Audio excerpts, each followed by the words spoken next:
Welcome to the Attention Deficit Disorder Expert Podcast Series by Attitude Magazine. Hello, everyone, and we're glad you can attend Attitude's weekly ADHD Experts webinar. Just a quick note before we get started. If you've listened to one of our webinars before, you know we've been experimenting with adding a certificate of attendance. When the webinar ends, a post-event survey will pop up. It will list 3 questions about the quality of the webinar, followed by 3 questions titled Required for Certificate. If you would like a certificate of attendance emailed to you, you should answer those 3 questions. If you don't want a certificate, no need to answer them. So today's topic is assistive technology. We know that using the right technology can make all the difference between success and failure at school for students with ADHD and learning disabilities. AT helps students compensate for their disabilities while building on their strengths. This gives kids who often feel like failures at school the confidence and independence to thrive and feel good about themselves. Today, we will focus on tools and strategies that can help teachers and parents support students with a range of disabilities. We are happy to have education tech expert Brian Friedlander here to enlighten us about the programs, platforms, and tech strategies to help kids maximize their learning in the classroom. He'll talk about many of the platforms our kids commonly use, iPads, Chromebook, Windows, Mac, and so on, and how kids can optimize them for success. Brian is an associate professor of education at the College of St. Elizabeth, Morristown, New Jersey, where he coordinates graduate programs in special education and teaches graduate courses in assistive technology. He's a school psychologist with expertise in assistive technology. He's also co-author of Engaging the Resistant Child Through Computers, and author of several reference guides, including Assistive Technology, What Every Educator Needs to Know. You can ask questions of Brian anytime during the webinar. We will try to get to as many of them as we can after his presentation. To download the presentation slides of this webinar, click the drop-down menu labeled Event Resources. It's on the bottom left of your screen. If you do not see the Event Resources tab, you need to refresh the page. So now finally, let me turn it over to the expert himself. Great to have you here today, Brian, to help us with this classroom tech webinar. Thanks so much. Really appreciate it. It's great to be here. As I go through my presentation, I want to also kind of share stories. And I've been doing this for over 30 years, and there's never been a better time to be in this field. And this is a typical response that I got from a parent who I assisted, who I gave her access to an iPad using Siri for speech recognition and also word prediction. And the mom wrote me, "I have to show you the poem that Jenny wrote using the apps. I cannot believe it. Last year she would have been totally overwhelmed at having to write this. She's always had the imagery in her head. She just needed to find a way to get it out. Thank you so much." And so what assistive technology tools really allows the student to do is to show what they're capable of doing. A lot of the kids that I work with are very talented, have really good ideas, but because of their deficits or disability, they have a hard time being productive and showing what they're capable of doing. When I kind of look at the different tool sets, I like to think about what I call my 6-pronged approach to the AT toolkit. And just as if you were a carpenter and you were building something, you'd like to have a range of tools that would allow you to do the best work that you can do. And when I think about students, these tools really kind of fall into these different categories. Word prediction. So for students that are poor spellers, this really helps provide them with the word level support that they need for getting their ideas. And I'll talk a little bit more about these. Certainly text to speech for students that have reading disabilities, being able to do research on the web with a text to speech engine, or to learn how to edit their work using text-to-speech if they're using Google Docs or Microsoft Word. Voice typing. So we've come a long way in terms of automatic voice recognition. Years ago, you'd have to, basically train the computer.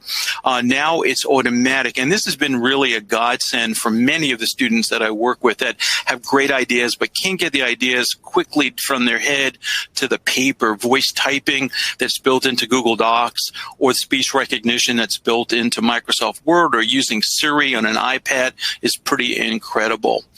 I also use a lot of graphic organizers with students to help them organize their ideas. I go back to the days of using Inspiration, and now there's a number of online graphic organizers that really help kids to organize their ideas when they're doing research. It's really a very exciting and visual product. Of course, digital books. So for students with reading disabilities, having access to books from Bookshare or audio human narrated books from Learning Ally is just a great resource. And also for students that may need some other means other than just auditory information, tools that can create visual supports. One of the big changes that has occurred over the last couple of years is students using Google Chrome and using Chromebooks in the classroom. Read and Write for Google is basically an assistive technology toolbar that adds a tremendous number of resources and also integrates with Google Classroom, which a lot of schools are using. Some of the tools that you'll find in there are the ones I just spoke about: text-to-speech, speech recognition, word prediction. There's study skills, tools built in, vocabulary development, and even ways to simplify websites, which is really important. And this is all integrated into Google Docs and Slides so that students also don't have to feel different. And which is really important, especially when working with middle school students that are very, sensitive to feeling different. What's exciting about this tool is the toolbar just drops from Google Docs and is readily accessible. Some of the other pieces that you'll find in Read and Write for Google is the ability to read the web. So students who are doing research can read the web, and they can also work with PDF files, which is really important. I work with a lot of students that are dysgraphic or have difficulty in handwriting, and what we're able to do with Read and Write is to bring in PDF files, and then we can allow them to annotate or type right on top of them, eliminating as much handwriting as we can. Just a tip for those of you who are either teachers or parents is that many of the school districts today have copiers that are also can scan to PDF. So teachers can readily take those paper-based worksheets, scan them to PDF, and send them to their students, and then the students can open them up with something like Read and Write for Google Docs, and they could be annotating on them straight away, which is great. So that's a great strategy. Some of the other tools that are built in that can be really effective for students who struggle maybe with writing or learning are, and I'll just highlight some of these. One is Audio Maker. It allows teachers to take text and just create basically MP3 files, allowing students to listen to the information instead of having to read it, which is really exciting. So if you take a look at Read and Write for Google Docs or Google Chrome, you get an idea of what the toolbar is. The other thing too, for teachers out there or for parents who are working closely with your teachers, Read and Write for Google is available from the company TextHelp, and it's free for teachers. So it gives them the opportunity to play with these different tools and get an idea of which tool set might be best for students. For students, there is these are a subscription service, but for school districts, there are basically minimal costs involved when a school or a school building signs up for these tools. So unfortunately I can't do a demo, but one of my favorite for students that spell very phonetically and need a very high level of word prediction support, one of my go-to tools is Co-Writer Universal. Co-Writer Universal from Don Johnston works on both the iPad and it works right within the Chrome browser. So, within Google Docs, whether you're on a Mac or a PC. And I think, many people might say, well, my son or daughter has difficulty with spelling, but it's really much more than that. And the research shows that what typically happens, we know that the writing process is very, very cognitively demanding.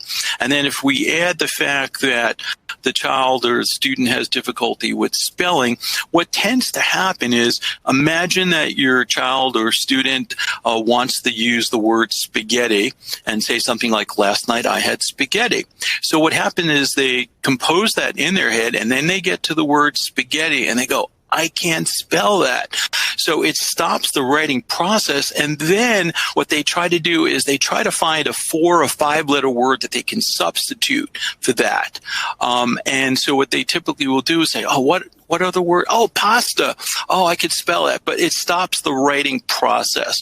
So having access to word prediction tools can keep the students engaged and keep them in the writing process. In addition, for those of you that work with students that have difficulty with language and word retrieval and keeping them focused, having the words up there kind of keeps their momentum going toward writing something. And I've seen kids who are really frustrated in writing, and giving them access to something like Co-Writer has made a difference, not only their ability to be productive, but also an improvement in their behavior.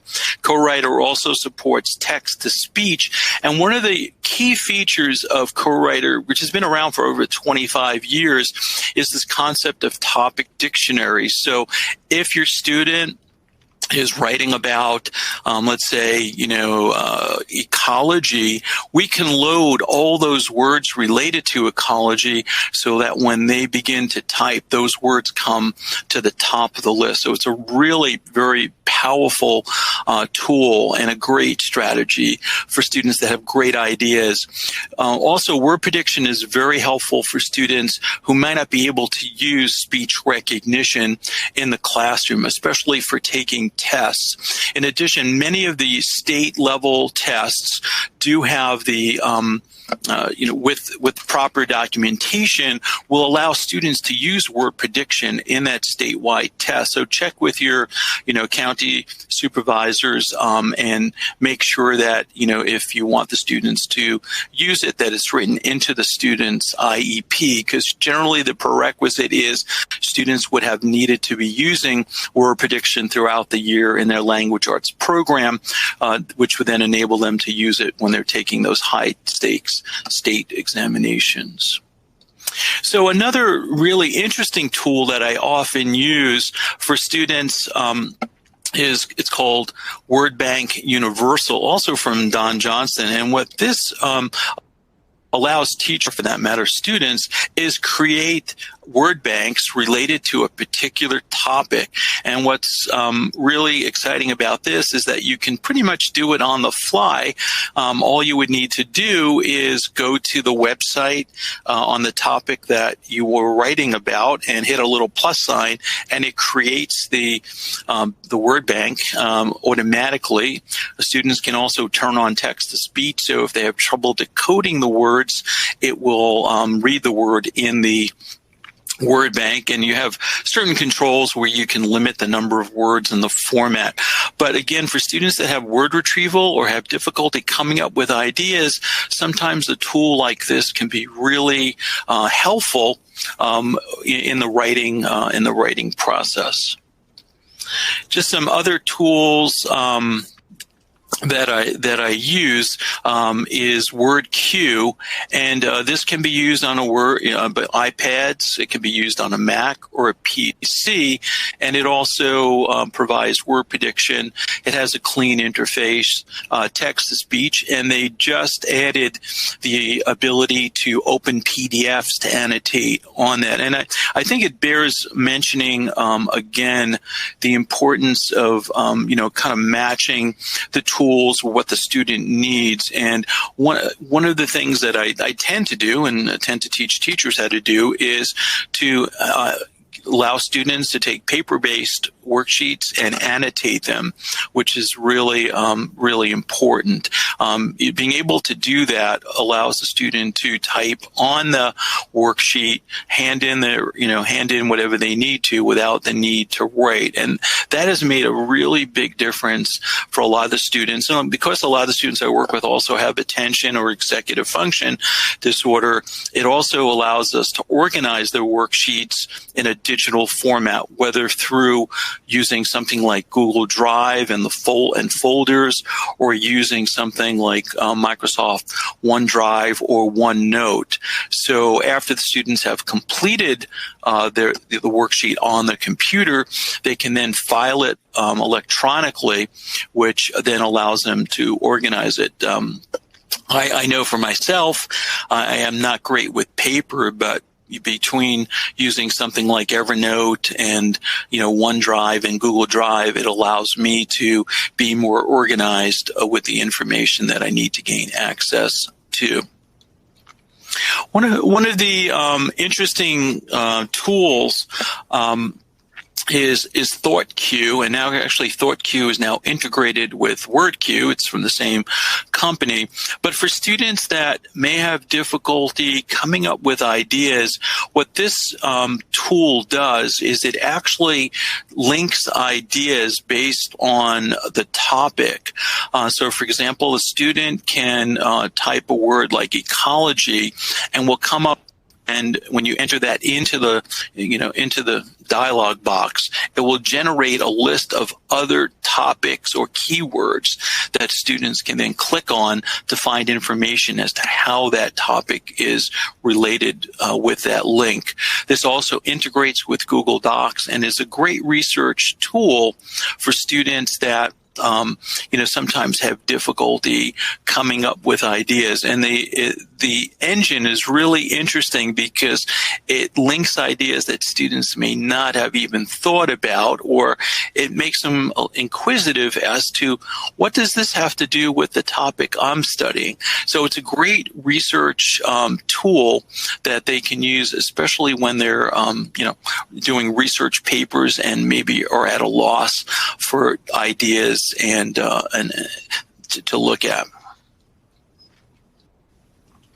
So one of the tools that I do use is Docs Plus from Crick software, and Crick makes a number of products for the iPad that I use. So if you're working with young kids that really don't have or beginning to understand what a sentence is, they have things like clicker sentences. They also have clicker docs, which is a basic word processor with word walls and word predictions. But Docs Plus is intended for middle school and high school, and the overall look and feel is more appropriate for students in the upper grades. And this provides, if you're looking at the screen, the top half of the screen is the word processor, and the bottom is a word wall. And you might see little tabs at the bottom, and these can be very useful. That could be different topics within what the student is writing about. It also provides text-to-speech support both in the word processor and the word wall. One of the really I think, outstanding features of this product and other products from Crick Software is the concept of learning grids. Once you own this piece of software, you can go to Learning Grids, which is an online resource which allows teachers or students or parents to download word walls on specific topics. So if you're writing about the fall season, you can go to Learning Grids from within the application and download word walls related to the fall. And so within seconds, you would be provided with these word walls broken up into different categories or tabs, and then you would have access to those word walls for doing your written work. And these learning grids are constantly being upgraded by educators and a tremendous resource, and teachers can create their own word walls as well that students can have access to. So that's a really fantastic application. I was talking earlier about graphic organizers, and these, for many students with writing disabilities, using graphic organizers can be extremely helpful, especially in the brainstorming part, which is very, very visual. You can see from that little graphic on there, you have a central idea and then other ideas that kind of branch out from that. So it allows the students to start the process in a very visual or graphical way. And for a lot of kids that we work with, they tend to respond really well to the graphics and the visual formatting of this. We know that outlining is a really important, skill, and teachers spend a lot of time doing it. But unfortunately, what we found is that a lot of students write the report anyway and may do the outline afterwards, which is really not that helpful. The exciting part about a tool like MindOmo, and there are others, is that you can go from the graphical view, and then with a click, it shows the outline view. And in the outline view, if teachers are using it or parents are using it, it allows students to rearrange and organize their idea. And I find it really helpful for helping students to understand transitioning and sequencing of ideas, which they oftentimes have difficulty doing. A lot of the online graphic organizers like MindOmo or MindMeister for that matter, they all support multimedia so that students can embed videos and graphics. And MindOmo and some of the other ones also provide templates for different types of writings. So, for example, there would be a template if your student had to write a persuasive essay. There would be a template for that, or compare and contrast. And MindOmo has a feature that when you load, it actually prompts the student through the writing process by asking them questions one screen at a time. So it really helps break up the writing activity for those students that oftentimes feel overwhelmed, or for those students that are going to be looking at basically let's say a word processor, and it's like deer in the headlight. Using MindOmo with the prompts allows students to go through, and it walks them through the process. And when they're done, they've created not only a graphical outline, but with a click, they create a traditional outline that then can be exported to a word processor of your choice. So the use of graphic organizers can be very helpful for students for speeding up the brainstorming process and helping them to organize their ideas. If you notice on that screen, you have branches, and all those individual branches can be moved around on the screen. So again, makes it very easy for students to organize their ideas. So while, we're certainly, moving in a direction of, more project-based kind of learning, there still is the propensity, for paper-based kinds of quizzes and multiple choice, or some kids multiple guess. And teachers who have access to something like this would be QuizBot, can quickly create quizzes from information on the web, and this integrates very nicely with Google Forms and Google Classroom. This allows teachers to create multiple choice kinds of assessments with supports built in, and is a great way to, again, move from paper-based to digital. One of the things that is really important, and one of the strategies when working with students, especially with reading disabilities, is the importance of text-to-speech. And I had mentioned that Read and Write for Google Chrome has that built in. And if you can help, kind of move, or teachers can move from paper to using even Google Forms for quizzes, then students can use the text-to-speech to listen to the questions, listen to the alternative, and listen to the answers, and they can do it independently. As a former school psychologist, I know this often happened, and I'm sure you can relate to it, is that your child or your student started a test on Monday, and if they had in their IEP the accommodation to more time and having the test read, it's not uncommon for them to finally finish with the test on Friday because of the difficulty with the logistics. But using something like Google Forms to set up a quiz, and then using text-to-speech, the students could have their earbuds or a headset, and they can go at their own pace, and they could do it independently. And part of the excitement for me as a psychologist is that I see that the importance of independence. A lot of the students we work with, unfortunately, because of a lot of the supports they get, there's a sense of learned helplessness. So with using assistive technology, they're less frustrated, they're more productive, and they're more independent. And that's really the key. So if we can move from paper to digital, students can take tests independently using text-to-speech. So this is another tool from the same company, WordQ, and this is really intended as a writing support with text-to-speech, and it allows students, while they're reading the web, to collect their ideas, but not too many ideas, so that it's because we don't want plagiarism to play a part in it. ReadQ is now integrated into WordQ and could make for a great tool for students in middle school, high school that are beginning to write reports and needing to reference information on the web. One of my favorite tools, both on the iPad and also on Chromebooks, is Book Creator.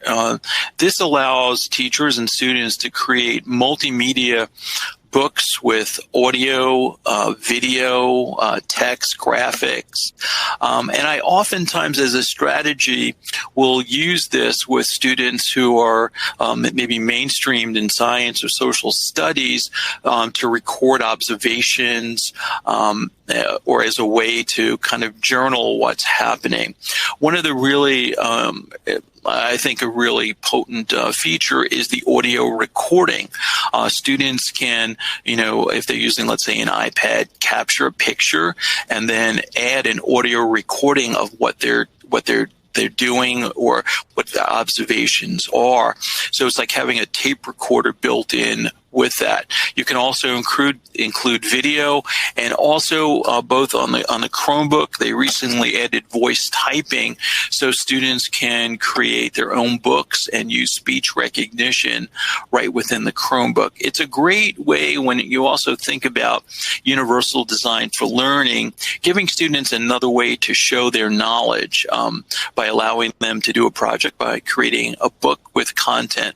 It's easy to use. The books are can be shared easily on different platforms, and it's just a wonderful tool for allowing students of creativity to show what they know just a little bit differently. So for students that may be on the spectrum, or, again, if you have teachers here working with students where English is not the primary language, this is basically it's a word processor that provides picture support. It's online, works within the browser, and can be very helpful for creating schedules, social stories, or anywhere where you might need some visual supports. It's as easy as going into the word processor, typing your story, and then the images automatically pop up that are matched with the word. You might see there, I know it's a little bit small, you see John Glenn. Under Glenn, you can see a picture of him. So you can swap out real photos and graphics, as well. So I oftentimes will show this to teachers who are working with either young kids with language-based disorders, or even students on the spectrum, or students with ELL in their background, and could be a great way to help support them through the use of pictures. This is a somewhat new tool. It's called Insert Learning, and sometimes students need who have difficulty with comprehension might need some background information going into studying about a particular topic. And with Insert Learning, it allows teachers to go to, let's say, a website, and say we're learning about John Glenn and his mission where he circled the earth, but maybe students really don't know that much about John Glenn. With Insert Learning, the teacher can go to, let's say, even like a Wikipedia page about John Glenn, and insert a video that wasn't there, and then assign it to the student so that when they get there, it's available to them. This also integrates with Google Classrooms, but more importantly, it makes websites that much more interactive. There are some other features that allow teachers to add discussions, allow students to write notes on the web page. So it makes web pages that much more, interactive, and provides students with scaffolding or background information that they may not have had. So Bookshare. One second. So Bookshare is available for anyone with a print disability. That individual who's visually impaired, a student who has difficulty with significant motor involvement, or a student with a reading disability or dyslexia. I want to highlight it's a free service. There's no charge for it. There's also a Bookshare web reader extension, which works in Chrome. On the iPad, I use Voice Dream, which is an incredible tool for accessing Bookshare. Bookshare utilizes synthesized speech. And, one of the strategies when you use Bookshare is to go into especially like on the iPad or on a Mac or PC, and check out the various speech engines. For on the iPad, for a couple of dollars, you can download very high quality speech engines that students, will be, more engaged listening to. There's also the Dolphin Easy Reader that works on both the iPad or the iPhone, and that is free. So the service is free, but sometimes like Voice Dream is like $10, but certainly well worth it. But Dolphin Easy Reader is free, so take advantage of that. If your school's not using it, it's a great resource. Don't miss it. They have all kinds of the trade books and novels and some of the popular books that students are reading. And then Learning Ally, which is close to home. It's located in Princeton, New Jersey. These are human narrated books. There is a cost for this that school districts can sign up for, but you would use the Learning Ally Link app, which is available just about any platform. And this would allow students to access books using human narration along with highlighting. So it highlights chunks of information, not individual words. Bookshare, which is synthesized speech, does highlight, all the words. So some, recent developments. Math is a more challenging area for some of the students that we work with, but Equatio is integrated with Google Docs and allows basically for using word prediction and text-to-speech, and is also a workspace area. So take a look at that. That's relatively new. But for students in middle school or high school, it will allow them to use their voice to create mathematical operations, and there's also a workspace area for them to help them understand concepts. For capturing notes, there's a number of tools. I know probably many of you may be familiar with LiveScribe, which can record both the ink and the audio. It's a great tool, especially for high school and college students, though sometimes you may find there may be some pushback for recording audio in the classroom. But it is a tremendous tool, and it's one that's being used at the college level. One that's not on there, if you have students at the college level, is audio note taker from Senescent, which is allows students to also record audio that's associated with a PowerPoint presentation. Some of you may have seen through social marketing, Rocketbook.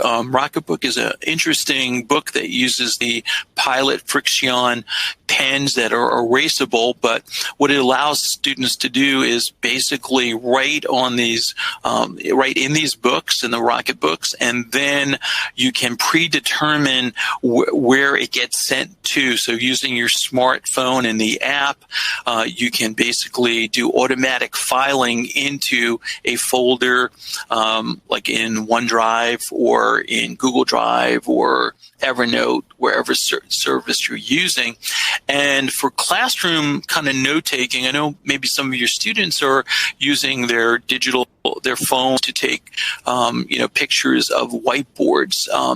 And the same company, Rocketbook, came out with beacons, which are these little triangle pieces that you put on your whiteboard, the four corners, and then also allows you to then, once you take the picture, you can predetermine where the board, the writing on the whiteboard goes. So again, making it a lot easier for students to organize their notes that maybe they've taken in a math class. So that's kind of an exciting applications, and there's a lot of capturing services because speech recognition is also getting so much better, and the making it much more automatic. So there's a lot of exciting things happening in the field, and as you see, there's lots of tools. So I hope you enjoy this presentation. There are some ways to get in touch with me. And I'll be here if anyone has any questions that they'd like to ask. That was excellent, Brian. We have loads of questions, very specific ones. I know you mentioned dysgraphia several times, but if you had lots of questions, a lot of kids having trouble with handwriting, could you mention your top 3 tools for that? Sure. So certainly, if in a Chrome environment, there's as part of the read and write for Google, there's a PDF. There's a PDF reader, and so students can then open up their PDFs. And again, depending upon how they've been set up, the directions could be read on the PDF, and then students can type on them using word prediction as well as voice typing. On the iPad, I tend to use Scanner Pro and PDF Expert. They're made by the same company, Readdle, Readdle. And you scan and then you hit send. It sends it to PDF Expert. And within PDF Expert, you have not only typing tools, but line tools, drawing tools. So you can pretty much do anything you wanted with it. And there's also SnapType as well for, quick scanning and annotation. Okay. A lot of questions also about note-taking, but I think your last slide or next to last slide addressed all that, especially in college. Yeah, in college, there's less. It's less likely that they're going to provide a note taker. So a lot of times the disability centers will provide the students with the LiveScribe smart pen so that they can write the notes and record the audio. And a lot of colleges too are going to their own capturing systems so that students can access them. It's done systematically at the college level, but Senescent Audio Note Taker is another tool that we're finding is being used a great deal. And what's nice is that tool can be, in a sense, leased like on a monthly basis, so that students can really get a good try at it. And the audio note taker works really well, especially in classes where teachers are using like Google Slides or PowerPoint presentations. Because what you could do is the student would see the thumbnail of that slide, and they hit record. And what it does, it allows the students to actually tag the audio into chunks, which then allows them to then manipulate and do things with that. Wow, that's interesting. Yes. Yeah, that seems very helpful. Yes. Do you know of any assistive technology to motivate students with ADHD to get started with their work? I know it's a little out of left field, but if you knew of anything, I want you to just pass it along. If not... All right, let me think I have to think about that. Okay. Yes. Should I ask you another question in the meantime? Sure, okay. Absolutely. Tools or tech, what do you recommend for reading comprehension? Not vocabulary, more getting the meaning, reading between the lines. Any suggestions there on reading comprehension? Yeah, I mean, I think it's going to be teacher training. I think the important thing is that some of these tools like insert learning could be helpful for background information, but also it allows one of the strategies that can be really helpful is for teachers to actually kind of put prompts in the text where they're questioning the student, so that there's a focus on what they're reading. So I think strategies like that could be really helpful. The other thing too is services like News ELA, that's newsela.com, Newsela, provides teachers with tiered current, I'll call it current events or nonfiction, so teachers can push out the same article at different reading levels. And again, that might be helpful for certain students in beginning to develop their comprehension, so they're not frustrated, but it's basically delivered at a level commensurate with their understanding. Mm-hmm. One attendee asks, my district is leaning heavily towards Chromebooks. Do all the tools today also work on Chromebooks? I guess. Yeah, most of the tools I spoke about, they work, on the Chrome platform, and there's certainly a good selection.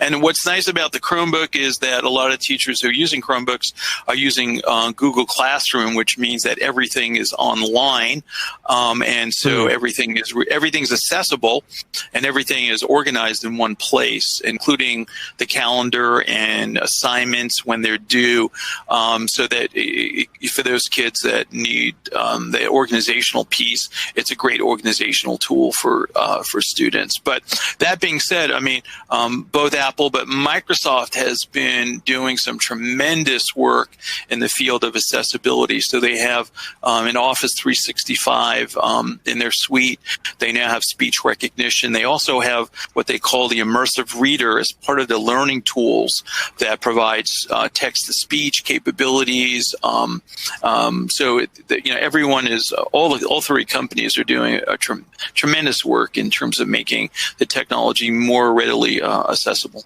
Mm-hmm.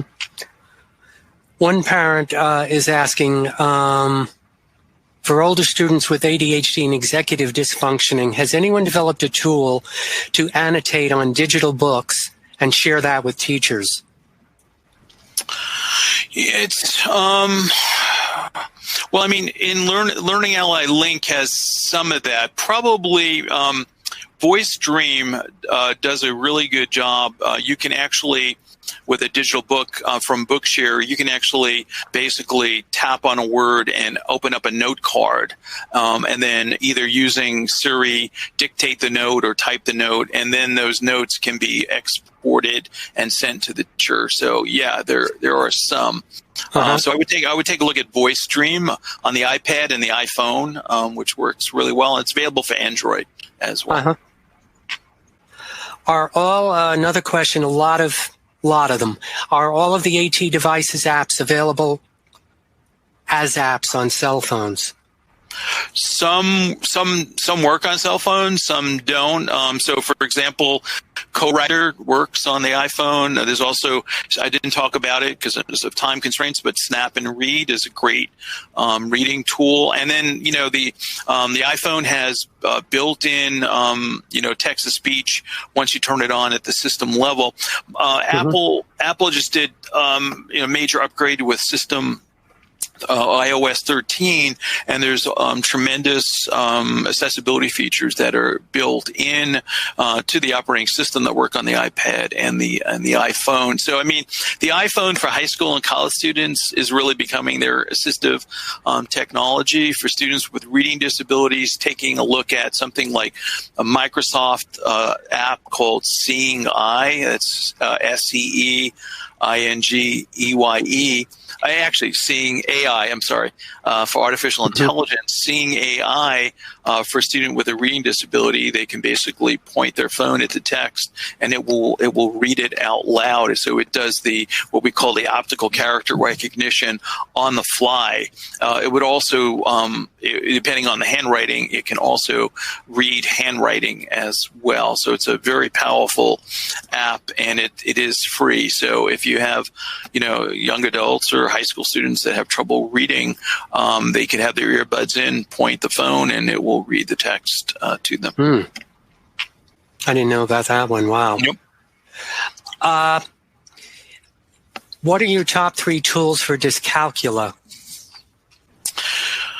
I don't know the level, but I mean, so a couple things. One, for kids who are both dysgraphic and have difficulty with math, there's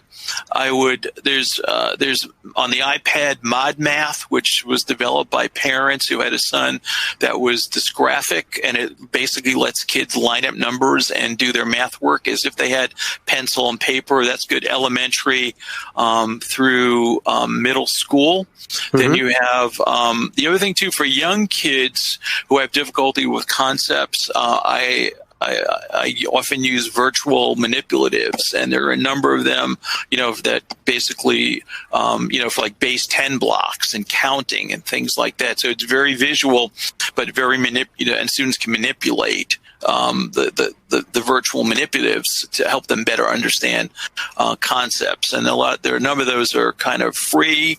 And then you also have for middle school, high school, you have Equatio, which I spoke about, which is a relatively new app for math and math processing. Math, unfortunately, is a little more challenging because of because it's math. But there are a number of tools that are coming out, and then you get to something like the Desmos calculator for high school kids who have trouble graphing and things of that sort. This parent needs a little help. She says, "What's the best assistive tech for middle school homework planning? Plain old Google Calendar isn't working anymore." Has she tried My Homework Helper? I think it's called. That's a popular one. I'm just trying to think what else. And then Microsoft has Microsoft To Do, which can be helpful. But also Google Keep is another one that I like to use. Again, it may not be the best for that particular student, but it integrates with the Google Calendar, and you can do tasks, reminders, and because it's associated with your Google account, it keeps everything in one place. What about a student who's struggling with language arts? Anything? What that's a big, like what anything in particular?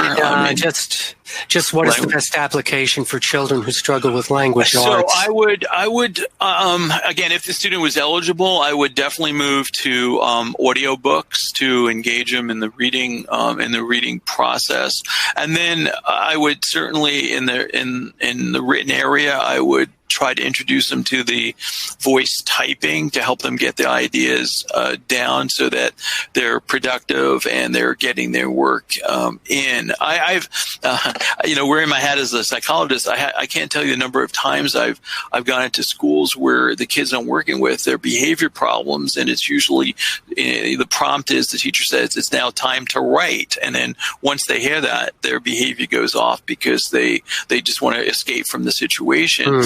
So giving the students tools like word prediction or voice typing is definitely a great, starting point. Right. And again, it's got to be, you have to try these things out. And many of the companies do have a 15 or a 30-day trial period where maybe the teacher can work more closely with the student to see if it makes sense to actually use the tool.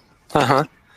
Here are some more general questions, more advocacy than anything. How do we get the school teacher more open to using assistive technology for our child in grade 3? Or any grade? Any grade. I think it's important that, case managers in general become more familiar, with these tools. But I think as an advocate, whether you're a parent or you're a professional advocate, I think it's important to, share information. I would, through an email or in the parent teacher conference, you say, hey, I attended a great ADD attitude webinar and I learned about this. Have you heard about this? Or how might we use this with, my son or daughter? So I think, I think it's important that we can't assume that educators know everything about everything, but sometimes we need to bring them up to speed and share what we've learned and share our knowledge so that teachers are willing to try things. I think it's important, as a parent, not to try to intimidate the teacher, but try to, make this as a collaborative approach and say something like, hey, I heard about word prediction. Maybe can we try that and see how that goes, and give it a shot and see what happens. So I think it's kind of, make sure you get good communication with the teacher, you're building bridges and you both are on the same page. But I think it's fine to, send a teacher a link and say, have you heard about this? And, and see if you can, integrate it into the student's IEP.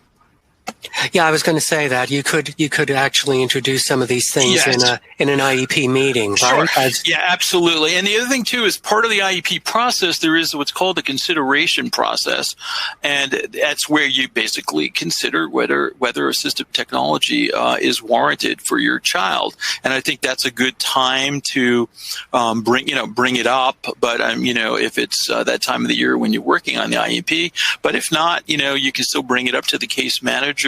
And maybe have a meeting and see if it's something that needs to be looked at. Again, assistive technology evaluations are part of the IEP team process, and they're available to parents just as if they were asking for an OT eval or a speech eval. So, I think as a parent, if you feel that some of these tools and strategies would be helpful, I think it's important that you sit down with the case manager and say, hey, I would like an assistive tech eval, or I would like an assistive tech consultation, and see if you can get this in. I think it's really, these tools are really important, not only for, young students, but certainly for students as they, especially as they transition from, elementary to middle to high, and high to college. And so it's important to put these tools into the hands of students so they begin to experience what it's like, and you can see the successes that you have. I think it's unfortunate because sometimes schools and parents and teachers, we do too much, and then students leave our classrooms and then they don't have the tools to be independent when they need to. Right. And so, especially, I work in very nurturing high school environments, and the teachers, bend over backwards and they do all kinds of accommodation. And then the student gets to college and they sit down with a college disability counselor and they say, well, what tools have you been using? And they shrug their shoulders because they haven't, because the teachers have been so accommodating. So I think it's really important to give kids these tools that they can try, so when they're ready to go to college or wherever the secondary program, they're able to advocate for themselves and say, I do best when I have word prediction and this way of doing text to speech. So it's really important that we do give students the opportunity to test drive these tools to see what works for them. Back to some specific recommendations again. What's the best tool for a kid with reading disabilities? I know reading disabilities. Again, these tools are efficiency tools. So again, depending on your district, certainly Bookshare is a good place to start for listening to books. Again, some parents may want to, use, pay for like Audible books. There's a great resource. Also, many of the libraries today can provide audiobooks free of charge. Again, the important part is to really, get your kids interested in reading in general. So anything that will be engaging is really important. And then you have Learning Ally, which is also human narrated. So there are a lot of options, whether you use audible.com, whether you use Bookshare, Learning Ally, or your local municipal library. I think it's important to, especially for kids that are frustrated because their reading fluency is not up to speed, is to really teach them how to read with their ears. And I know that it's not as popular as reading with your eyes, but it's all about being engaged, getting information, and also, reading is very social. When students are, reading a Harry Potter book, you don't want to be the student who can't read it because you have a reading disability. But using something like Learning Ally or Bookshare or Audible, it allows them to participate in those discussions as well. Mm-hmm. Is there a tool out there for de-chunking questions? De-chunking questions. Well, depends what you mean, but there are a couple of tools. So Snap and Read, which is from Don Johnston, you can actually select the text and it will simplify the certain words to make it more comprehensible, which is certainly something that could be really helpful. We're not at that point where it will, in a sense, do that. But I think that tool has been very helpful if you have material that students need some simplification of. And there's some other simplifying tools as well. But Snap and Read does a great job of picking out certain words that it will then give easier meanings to that makes the material that much more, comprehensible. Right. There are several, I just want to get one last question. There are several homeschooling moms who are looking for a lot of the tech stuff you said that you mentioned are available to schools. Is there a homeschooling tool that is low to no cost? Do some of these, obviously she's looking for something that's affordable but effective. Yeah, there are, you're not going to find everything, but you can certainly probably put together a bunch of Chrome extensions. Something will read and write, read and write, I think will cost parents about $125 a year to use. Mm-hmm. But you could, go, in the Chrome store and put together, a set of, tools for text to speech, some basic word prediction, but to get the quality, you're going to need to, pay, for a commercial product. Okay. Well, I think the hour is up. Wow. It was wonderful. You did a great job with it. Thank you so much. I learned a lot. Good. And thanks so much for being here and sharing your expertise. Great. And we'll have to have you back to do something else. Excellent, Wayne. It's been a pleasure. And thanks to all the attendees for being here. Hope you will attend next week's webinar on October 10th when Ryan Wexelblad will give some insightful tips for explaining ADHD to our kids, his or her peers, other adults, family, and anyone else who asks about it. As part of our ADHD Awareness Month webinars. Hope to see you there. Thanks for attending today's webinar, everyone, and have a great day. For more Attitude Podcast and information on living well with attention deficit, visit attitudemag.com. That's ADDITUDEMAG.com. That's ADDITUDEMAG.com. That's ADDITUDEMAG.com.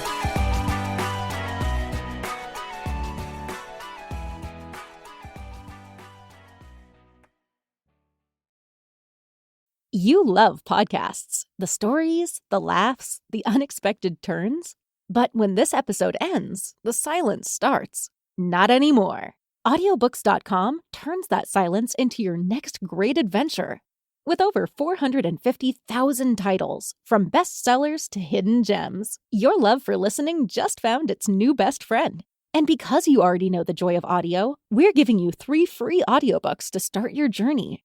Imagine your favorite podcast, now with unlimited episodes. That's audiobooks.com.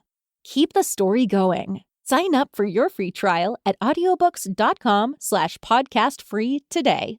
Because for podcast lovers like you, the end of an episode is just the beginning. That's audiobooks.com/podcastfree.